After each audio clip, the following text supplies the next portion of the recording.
بسم اللہ الرحمن الرحیم۔ السلام علیکم ورحمۃ اللہ وبرکاتہ۔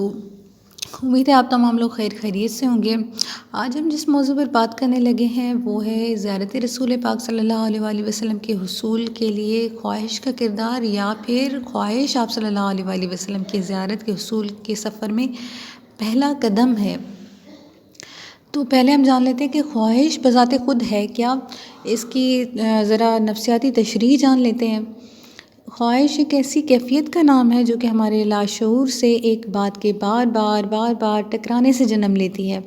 ہم جس طرح کے ماحول میں رہتے ہیں، جس طرح کی باتیں سنتے ہیں، جس قسم کے لوگوں کے درمیان اٹھتے بیٹھتے ہیں، تو ہماری سوچ اور ہماری خواہشات بھی ویسی بنتی جاتی ہیں۔ تو اس سے یہ بھی معلوم ہوتا ہے کہ خواہش ایک مستقل اور لمبی لاشعوری پروگرامنگ سے جنم لیتی ہے، یا پھر یہ لاشعوری پروگرامنگ کا نام ہے۔ اگر ہم اس بات کو مزید تھوڑا سا سمجھنا چاہیں تو یہ بھی کہہ سکتے ہیں کہ خواہش کے بیدار ہونے میں باہر کے ماحول کا بھی ایک اہم کردار ہے ہمارے لاشعور کے ساتھ ساتھ۔ تو اگر ہمارے دل اور دماغ میں یہ خواہش بیدار ہوتی ہے کہ آپ صلی اللہ علیہ وآلہ وسلم کی زیارت ہمیں عطا ہو، تو اس کا مطلب ہے کہ ہماری لاشعوری پروگرامنگ تو اس طرف ہو چکی ہے، جو کہ ہمارے مقصد کے لیے اہم تھی، کیونکہ ہم پچھلے کچھ لیکچرز میں جانا ہے کہ لاشعور کا اس مقصد کے حصول کے لیے کتنا بڑا کردار ہے۔ پھر اگر ان دونوں چیزوں کو ملا لیں تو نتیجہ یہ نکلتا ہے کہ ہمارا شروعاتی کام تو ہو چکا ہے، پہلا قدم تو لیا جا چکا ہے۔ دراصل خواہش کا بیدار ہونا ہی سفر کی شروعات ہے۔ ایسا نہیں ہے کہ ہم خواہش کریں پھر بیٹھ کے سوچیں کہ ایسا یہ کیسے ہوگا، اب شروعات کہاں سے کرنی ہے، پہلا قدم کہاں سے لینا ہے۔ تو دراصل خواہش کا بیدار ہونا ہی پہلا قدم ہے۔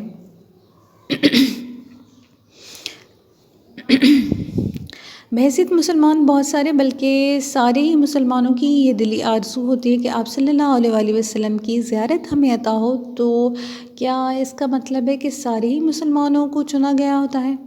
جی بالکل ایسا ہی ہے۔ اللہ پاک کی رحمت کے ساتھ ساتھ حضور پاک صلی اللہ علیہ وآلہ وسلم کی شفاعت کی طرح آپ صلی اللہ علیہ وآلہ وسلم کی زیارت کی عطا بھی سارے مسلمانوں کے لیے یکساں ہے۔ تو پھر یوں ہوتا ہے کہ کچھ لوگ اپنی توجہ اپنی خواہش پر مرکوز رکھنے میں کامیاب ہوتے ہیں اور کچھ نہیں۔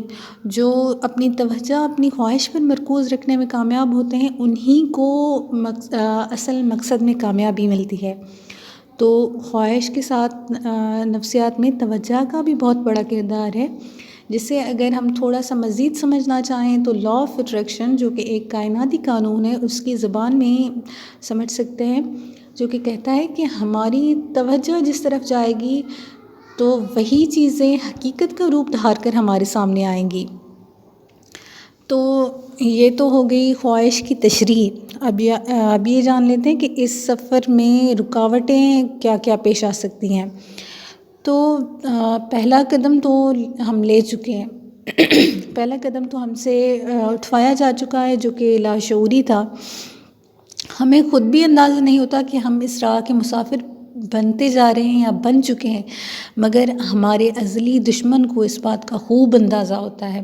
اس لیے وہ ہر قدم پر ہمیں مختلف ہیلے بہانوں سے بھٹکانے کی کوشش میں مصروف رہتا ہے۔ یہ ایک ایسی راہ حق ہے جہاں منزل بھی قدم قدم پر ہے اور شیطان کے وار بھی۔ وہ ہر لمحہ اسی طاق میں بیٹھا ہوتا ہے کہ ہماری منزل کی طرف بڑھتے ہوئے قدم کسی نہ کسی طرح سے روکے جائیں۔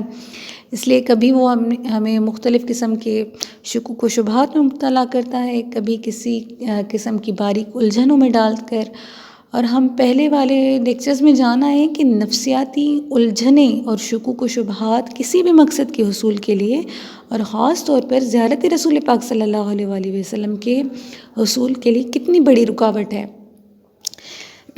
اس لیے ہم نے شیطان کے وار کو ناکام کرتے ہوئے اور تمام شکوک و شبہات کو دل و دماغ سے نکال دینا ہے اور اپنی توجہ اپنی خواہش پر بنائے رکھنی ہے، درود و سلام کا اہتمام کرنا ہے اور اپنے قدم مضبوط کرنے ہیں، اور مستقل مزاجی سے یہ سفر جاری رکھنا ہے۔ اور جب بھی اللہ پاک نے یہ چاہا تو ہمیں اپنے مقصد میں کامیابی ملے گی انشاءاللہ۔